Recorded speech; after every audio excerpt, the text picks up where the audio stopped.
ازيكم يا شباب، اخباركم؟ يا رب تكونوا بخير وبصحة وبسعادة. لما بخلص شغل بحب افتح البث المباشر على التيك توك، عشان بحب اتناقش مع الناس والناس تتفاعل معي. ونستفاد من بعض. انا بحب تكون الصداقات والعلاقات والمعارف.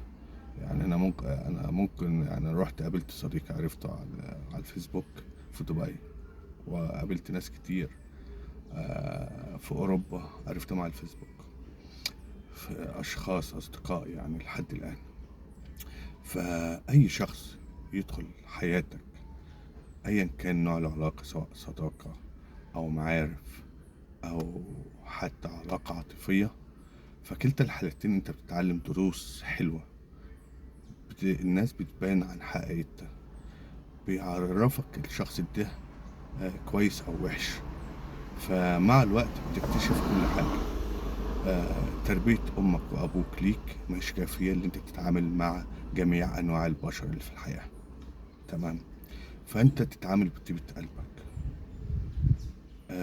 لحد ما الشخص ده يبان على حقيقته. أيا كان الحقيقة ديت حلوة أو وحشة، فهو اللي خسران شخصية طيبة أو كويسة في حياته، أيا كان نوع العلاقة.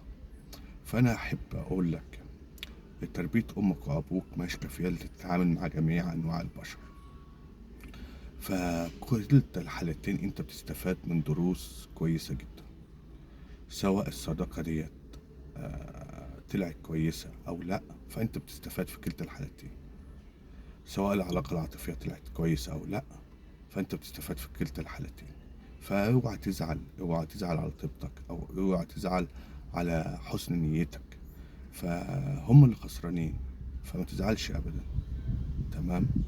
وتاني نقطة، يعني الناس بتحسب الشخص الطيب ساذج. لا، مش ساذج، أو ما توصلش لمرحلة اللي انت تبقى ساذج. تمام. فانت عندك رأيك، وعندك اختياراتك، وعندك عقلك تفكر بيه. الشخص ده هيقدر يسعدني، سواء صديق او علاقة عاطفية. الشخص ده هيقدر يقف جنبي في كل حالاتي، ايا كان نوع العلاقة. يعني انا ما بتكلمش في علاقة محددة. فانت الدروس اللي بتاخدها دي من الله. فالله بيبعت لك الدروس دي عشان تعرف تتعامل مع جميع أصناف البشر في حياتك. تمام. فأنت ما تزعلش أبدا، أيا كان طلع الصديق حلو أو لأ، أو العلاقة بالمعارف طلعت حلوة أو لأ، أو العلاقة العاطفية طلعت حلوة أو لأ، فهي كلها دروس تستفاد منها. فأنت ما تزعلش، خليك على مبدأك.